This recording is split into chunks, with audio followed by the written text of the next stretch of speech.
Bene data bakundwa b'umwami Yesu Kristo, mwese abakurikira izi nyigisho tubahaye ikaze mu biganiro bya Saveur Divine.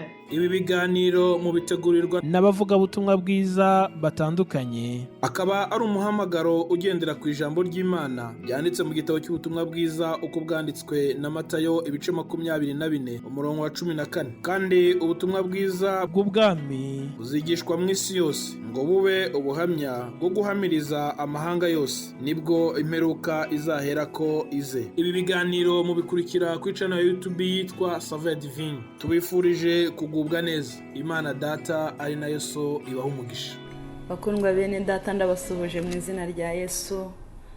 Ni Odette Kandama muri Saveur Divine. Dushimye Imana ikitubeshejeho kandi ikaba yongeye kuturemera umunsi mwiza nk'uyu nguyu, ikaba yawuremye ikawuduha kugira ngo tuwunezererwemo. Ndagira ngo dufatikanye gusoma amagambo y'Imana ari mu gitabo cy'ibyakozwe n'intumwa. Turasoma ibice 4, dusome duhereye ku murongo wa 7 tugeze ku murongo wa 12. Handitswe ngo babata hagati barababaza bati, n'imbaraga ki cyangwa n'izina ki byabateye gukora ibyo? Nuko Petero yuzuye umwuka wera arababwira ati, batware b'abantu namwe bakuru, uyu munsi turabazwa ibyo twagiriye neza umuntu wari uremaye, kandi turabazwa icyamukijije. Ariko mumenye mwese n'abantu bose bo mu Bisiraheli yuko ari izina rya Yesu Kristo w'i Nazareti, uwo mwabambye Imana ikamuzura, ari ryo ritumye uyu muntu ahagarara imbere yanyu ari muzima. Yesu niwe buye ryahinyuwe namwe abubatsi, kandi ryahindutse rikomeza imfuruka, kandi nta wundi agakiza kabonerwamo, kuko ari nta rindi zina munsi y'ijuru ryahawe abantu dukwiriye gukirizwamo. Imana ishimwe. Ndashaka kuvuga imbaraga ziri muri Yesu Kristo. Muri Kristo harimo imbaraga. Imana ishimwe. Aya magambo dusomye tubonye ko ari Petero wayavuze. Iyi nkuru ni inkuru itangirira mu gice cya 3, aho Petero na Yohana bari bamaze guhagurutsa umuntu wari waravutse aremaye, agahora yicaye ngo imbere y'urusengero ngo ku irembo ryitwa ryiza. Yarahamaze igihe kirekire cyane. Hanyuma ikintu cyantangaje, umva mbabwire inshuti zanjye, ikintu cyantangaje ni ukuntu Petero na Yohana ntekereje nibwira ko aha hantu bahoraga bahanyura. Ntabwo ari ubwa mbere bari bahanyuze bajya mu rusengero, ariko iyindi minsi yose bahanyuze ntacyo bashoboye gukora. Uyu Petero dusomye wahamirije aba batware n'abakuru, atinyutse akavugisha ukuri, ashize amanga, ntabwo bafite. Ni wa wundi Petero wihakanye Yesu ari imbere y'umuja. Ndashaka kubabwira ngo hariho imbaraga ziri muri Kristo. Iyo mbaraga yo zimanukiye umuntu aratinyuka agahamya.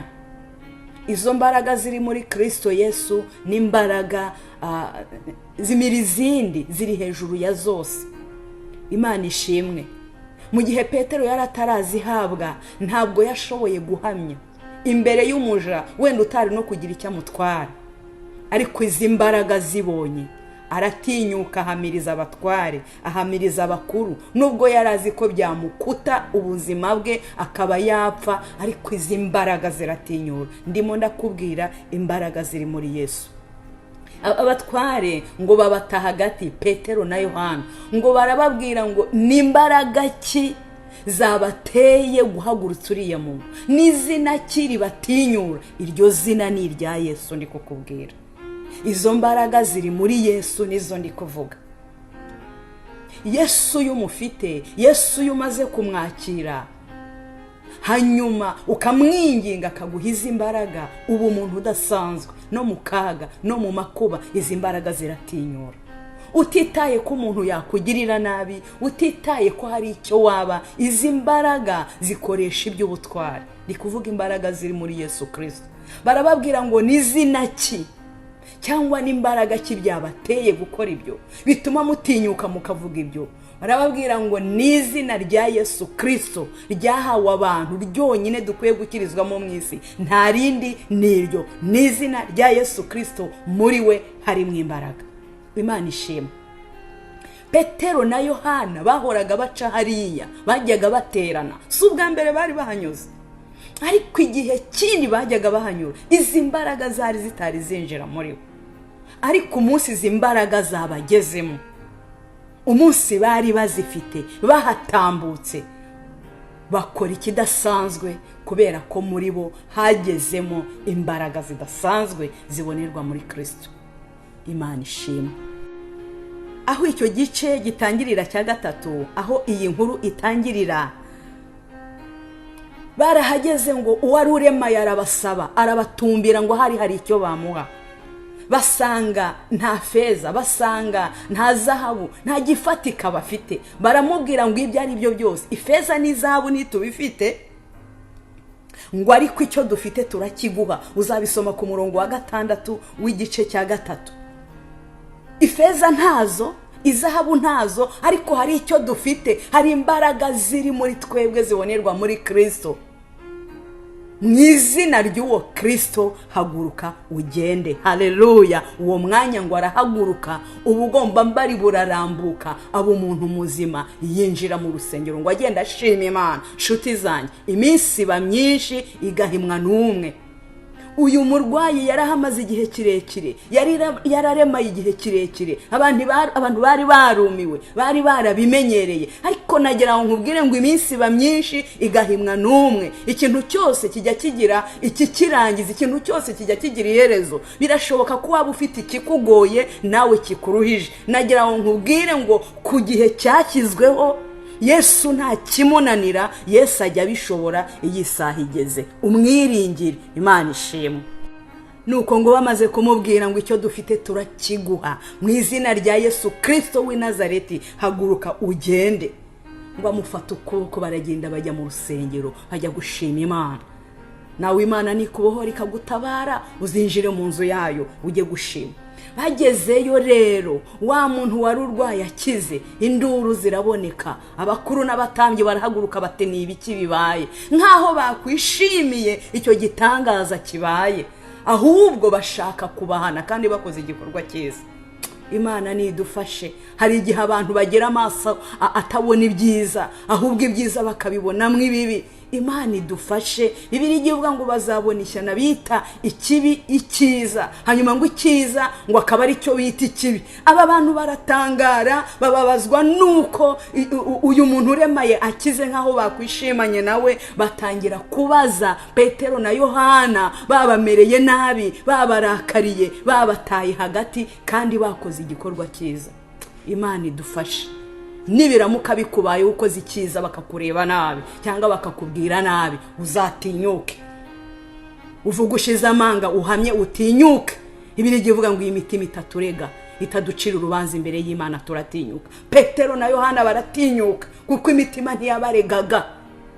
Barahamya, baravuga ngo ni imbaraga zibonerwa muri Kristo. Baravuga ngo ni Yesu wa wundi mwishe, wa wundi wapfuye, Imana data yaramuzuye, ni muzima, ni ukoze ibingibi. Ni Yesu bikoze. Niwe buye ryanzwe n'abubatsi, ku Mana ryaratoranijwe. Muri we harimo imbaraga, kandi nta rindi zina twahawe mu isi dukwiriye gukirizwamo uretse rya Yesu. Uwo Yesu bamwizeye, uwo Yesu uyu wari urwaye yamwizeye, niwe utumye ahagarara ku birenge bye byombi abaye muzima. Imana ishimwe. Nimo ndakubwira nshuti yanjye ko hari imbaraga zibonerwa muri Kristo, imbaraga ziruta izindi, imbaraga zitinyura. Petero na Yohana barakomeza barababwira ngo uwo nguwo Yesu, uyu nguyu mubona ugende kandi yararwaye, niwe yizeye none aramukijije. Ageze ku murongo wa 19 w'igice cya 3, arababwira ngo hariho icyo namwe mwakora, nimwihane muhindukire, ibyaha byanyu bihanagurwe, kugira ngo iminsi yo guhemburwa ibone ukwiza ituruka ku Mwami Imana.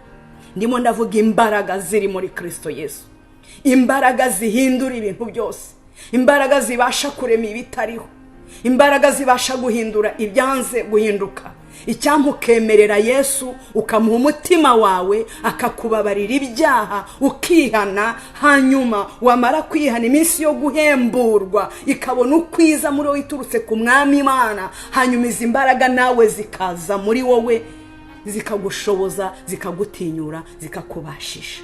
Imana nigushyigikire, Imana niguha umugisha. Ndagusabira nawe ngo wakire Yesu, umwizere, wihane, uhindukire, kugira ngo iminsi yo guhemburwa ibone ukwiza muri wowe iturutse ku Mwami Imana. Yesu naza muri wowe araguhiza imbaraga, kuko niwe utanga izi mbaraga zibasha kurema, zibasha guhindura, zibasha guhagurutsa uwaremaye, uwarwaye igihe kirekire, zibasha kuzura ibyo byapfuye muri wowe. Muri Kristo harimo izi mbaraga, muri Yesu zirimo. Ndakwifuriza kwakira Yesu Kristo kugira ngo aguhize imbaraga. Imana nibaha umugisha mu izina rya Yesu.